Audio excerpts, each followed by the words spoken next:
Sister whispered, "Do you really think it was abuse?" And I watched her crumble when she realized the answer. Her voice barely made it over the hum of the refrigerator and the muted TV in the next room. She was sitting on the edge of our parents' kitchen bench, knuckles white around a mug that had said "World's Best Mom" for as long as I can remember. The tea inside was untouched, the steam already fading. I could see her eyes flick back and forth between my face and the doorway like she was expecting Mom to appear out of nowhere and tell us to stop talking. My own heart was pounding so hard it was making my fingers tremble around my glass of water. I swallowed, felt my throat click, and said, as gently as I could manage, "Yeah, I do. It was last weekend, a Saturday afternoon, and somehow we'd ended up alone in that kitchen for the first time in years. I'm 29, my sister Lena is 27. We're the only two kids my parents had, although if you listen to the way Mom tells it, you'd think she raised a whole orphanage by herself. I don't usually come over anymore. I've been doing the whole low-contact dance since I started therapy last year. But it was my dad's birthday, and he did the whole "I'm not going to be around forever" speech on the phone, and I caved. I told myself I could handle one afternoon. The house still smells exactly the same. Laundry detergent and old coffee and the faint sourness of something that burned in the oven 3 Thanksgivings ago and never quite left. The fridge is still covered in magnets from places we never went, gifts from people with more functional families who could vacation together without someone crying in a hotel bathroom. On top of it sits the same dusty plastic plant that has been temporarily there since I was 11. Dad was in the living room watching some game with the volume too loud. Mom was bustling between rooms, pretending not to be listening to every word we said. And Lena, perfect golden child Lena, was sitting in front of me, asking if I really thought it was abuse. The thing is, Lena and I grew up in the same house but completely different worlds. I've been trying to explain that to people and getting stuck every time. On paper, our childhood looks fine. Lower middle class, sure, but stable. There was always food. New backpacks at the start of the school year. Christmas mornings with presents under the tree and our parents hungover but at least trying. But I spent most of my childhood like a dog under the table. Listening, watching, flinching, memorizing the tone in Dad's voice that meant run and the twitch in Mom's jaw that meant it's about to be your fault. Lena didn't see half of it. Not because she's stupid. Because she was protected from it, ironically, mostly by me. I'm the oldest. If you grew up in a house like mine, you probably know what that means. I was the one who learned how loud to laugh so it wouldn't be annoying. The one who knew exactly how long Dad's bad moods lasted and how Mom liked her coffee when she'd had one of her days. The one who took responsibility for things because I could take a hit better than watching my little sister take one. There's this memory I keep coming back to, like a splinter in my brain. I must have been 9, Lena 7. It was a Tuesday. Funny the details that stick. Mom had been in a mood all day. I knew it from the way the cupboard doors were closing just a little too hard. Lena spilled orange juice on the carpet while we were watching TV. Just a splash near the coffee table. She froze, wide-eyed, and looked at me. I looked at the kitchen, where I could hear Mom banging pots around. "It's okay," I whispered. "Go get a towel." She shook her head, tears already forming. "She'll be mad," she hissed back.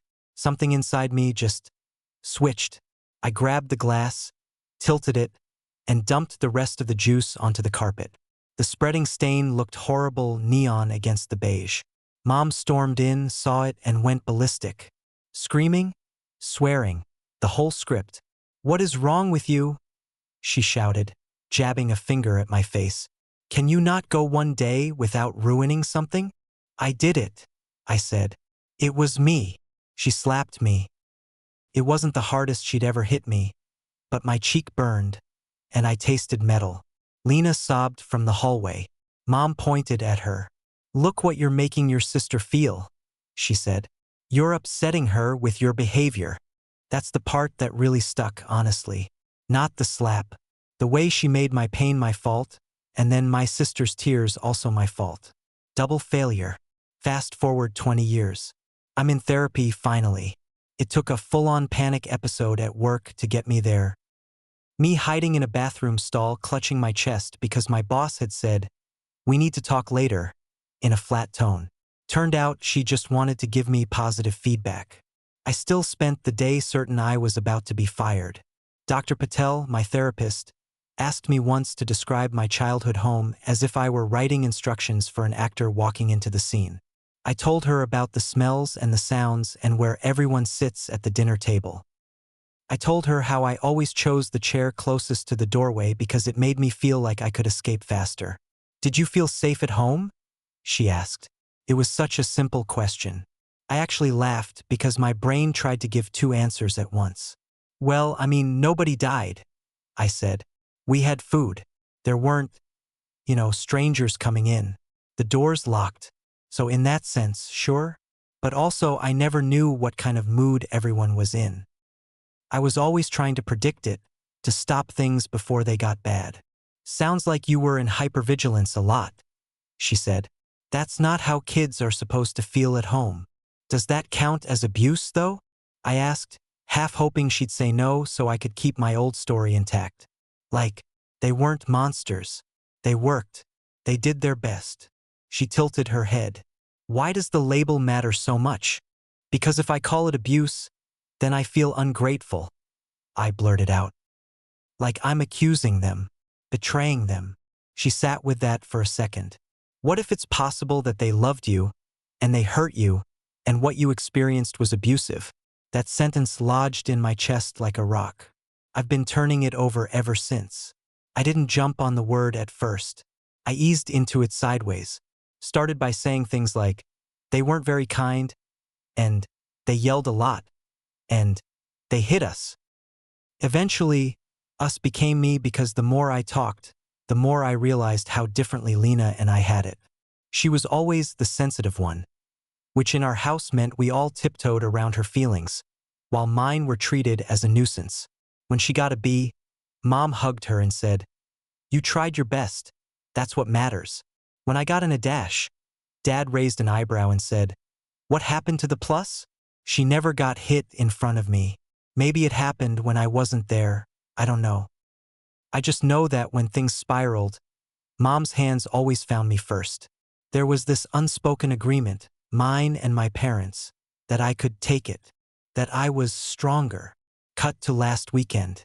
I hadn't told Lena I was going to therapy. Not because I didn't trust her, but because everything with my parents feels connected, like I can't move one piece without shifting the whole structure. But a few months back, after another disaster dinner where Dad made comments about my weight and Mom joked that I'd always been dramatic, I ended up ugly crying in Lena's car in the driveway.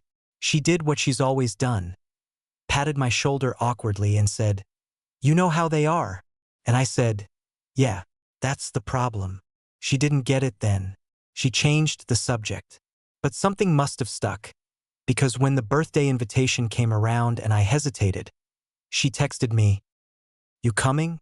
If you're not okay with it, I get it," which was new. We ended up in the kitchen alone because Mom went to check on the dessert, and Dad yelled for her to come see some replay on TV, and she sashayed out with her wine glass, leaving us in the aftermath of a conversation we hadn't quite started. It began small. Lena mentioned that Mom had been talking to her a lot about how distant I'd become. "She says you hate them," Lena said, rolling her eyes, but there was a wrinkle between her eyebrows.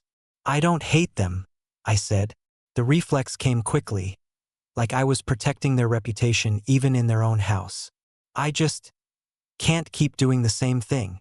"What does that mean?" "It means," I said, feeling my chest tighten, "that I'm not coming over as much because it takes me 3 days to recover from being here." Her eyes widened. 3 days? "Yeah," I said.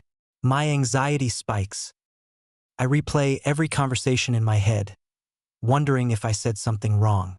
I jump every time my phone buzzes because I think it's going to be Mom mad about something. It's not normal, Lena."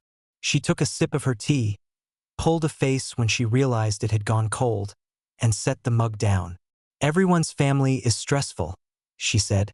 "They're intense, but they love us. You know that." I looked at her, really looked. At the tiny scar on her chin from when she fell off her bike and Dad carried her all the way home. At the gold necklace Mom bought her for graduation, the one she never takes off. At the way her shoulders were already creeping up towards her ears, defensive. I know they love us, I said. I also know they hit me. A lot. That they called me names. That they made me feel like existing wrong was a crime. She flinched, just a little. They hit me too, she protested automatically. Remember when I broke the vase? Mom threw a slipper at you and missed, I said. Then she laughed and said, see? You got lucky. That's the one you're thinking of. The fact that she nodded, eyes a bit glassy, told me everything. That was her benchmark. That was what she counted. Do you remember the time Dad pushed me into the wall because I talked back? I asked. My voice was too calm. I could feel the old adrenaline simmering just under my skin. She frowned. You mean when you were yelling at Mom? I was asking her not to call me stupid, I said. She told me I was embarrassing her in front of you. Dad grabbed my arm so hard I had bruises for a week. I turned my wrist over out of habit, even though the skin there is clear now. I was 12. Lena stared at me like I just told her the sky was green. I remember him grabbing you, she said slowly. But you were being disrespectful. That's what they said. I took a breath. That's when the question came. Sister whispered, do you really think it was abuse? And I watched her crumble when she realized the answer. Yeah, I said again. My throat felt thick. I think being hit with a belt for leaving a dish in the sink is abuse. I think being called worthless when you get a B instead of an A is emotional abuse. I think making a kid walk home in the rain as punishment is abuse. And those are just the ones I can say out loud without wanting to throw up. Her hand flew to her mouth. You got hit with the belt? She said, voice muffled. I blinked at her. You didn't know that? She shook her head, eyes filling. They sent me to my room when they were mad at you, she whispered. They always said I was too sensitive, that I couldn't handle conflict, so they'd tell me to go put on my headphones. I thought they were protecting me from you yelling. Yeah, I said, and my laugh came out ugly. They were protecting you. For a moment, the two of us just stared at each other. This weird mirror of shared DNA and split realities. I could see something rearranging itself behind her eyes, like puzzle pieces flipping over one by one. But, she started, then stopped. They love us. She tried again, desperate. I know, I said softly. I'm not saying they didn't. I'm saying they loved us in a way that hurt me. A lot. Enough that my therapist calls it trauma. Enough that loud footsteps still make my heart race. Enough that I duck when someone raises their hand too fast. Her shoulders sagged. I watched the moment it hit her, really hit her, that the word she'd been avoiding might actually fit. Her cheekbones flushed. Tears spilled over and she wiped them away angrily, like she was mad at her own face for betraying her. If it was abuse, she whispered, then I just sat there, in my room, while you, she broke off. Hey, I said quickly, stepping closer. You were a kid too. You were doing what they told you. That's on them, not you. She shook her head. I always thought you exaggerated, she said. When you'd bring up stuff they did. Mom would tell me, you know your sister. She's always been dramatic. I believed her. I thought you were holding grudges. She let out a choked laugh. God. I even told you to get over it, didn't I? More than once, I said gently. But I get it. Your experience was different. Lena looked up at me, eyes red, and there it was. The crumble. Not some dramatic collapse to the floor, but this quiet shattering of a narrative she'd been clinging to her whole life. If I admit it was abuse, she said, then I have to admit Mom and Dad did that. That they're those parents. The ones we used to see in news stories and say, at least our family isn't like that. Yeah, I said. That part sucks. We both laughed then.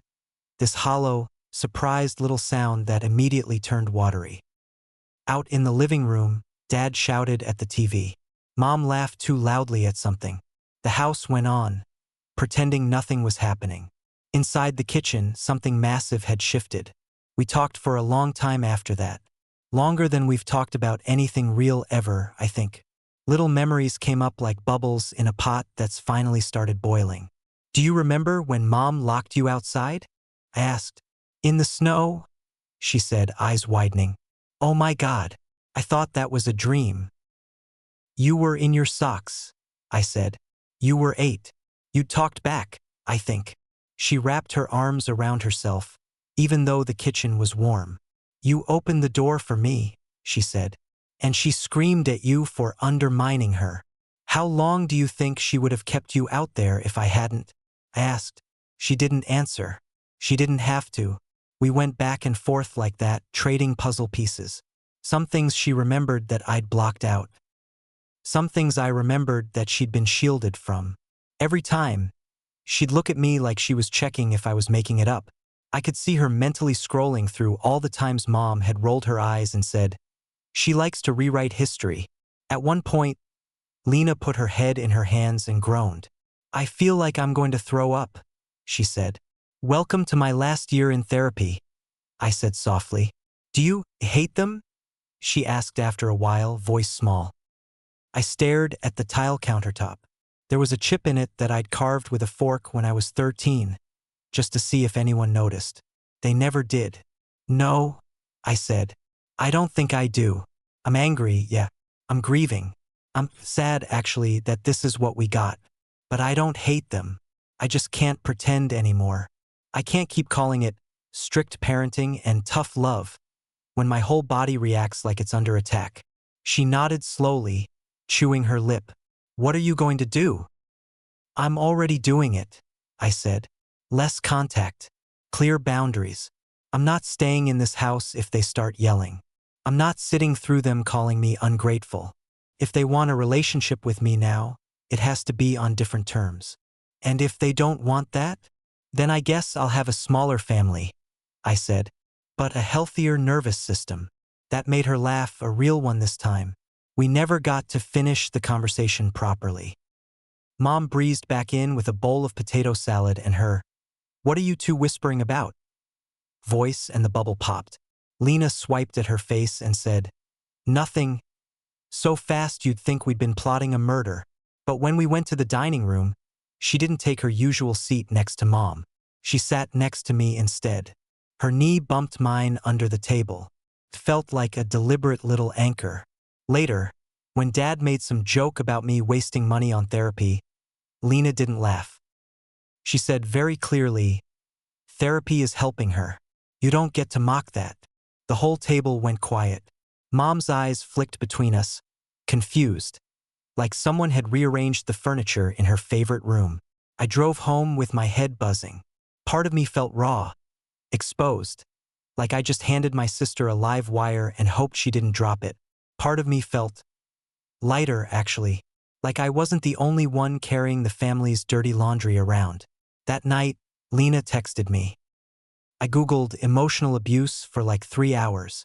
I think I need to talk to someone too. I stared at that message for a long time. My first instinct was guilt, like I dragged her into something painful. Then I remembered sitting in Dr. Patel's office the first time I used the word abuse out loud and didn't immediately swallow it back. How terrifying and relieving it had been. I'm glad you're thinking about it. I can send you some therapist recs if you want. She replied with a crying emoji and a heart, which is about as feelings-wise as she gets over text. I don't know where things go from here. I'm not writing this because I have some neat, inspirational ending. My parents are still who they are. My dad still thinks I'm soft. My mom still acts like my hurt is an attack on her character. They might never, ever say, "We're sorry," but my sister asking, "Do you really think it was abuse?" felt like a hinge on which my whole life swung a little. Because for the first time, she didn't just parrot our parents' version of events. She asked me. She believed me, eventually, over the narrative she'd been fed our entire childhood. And yeah, I watched her crumble when she realized the answer. But I also watched her do something I recognize in myself from this past year. She stayed with it. She didn't slam the door on the thought. She didn't accuse me of being dramatic. She let the truth hurt. I grew up thinking surviving was the same thing as being okay. That if you made it to adulthood with a job and all your limbs, you didn't get to question how your parents treated you. Now I'm starting to think maybe, okay, includes not having to brace yourself every time your childhood is mentioned. Maybe it includes being able to say, that was wrong, without immediately rushing to excuse it. I don't know yet if my relationship with my parents will survive that kind of honesty. I do know that mine and Lena's might finally have a chance to be real, not just two people agreeing to the same family myth. If you grew up like we did, half loved, half afraid, and you're stuck on whether what happened counts as abuse, I don't have a definitive answer for you. I'm still figuring it out myself. But I can tell you this.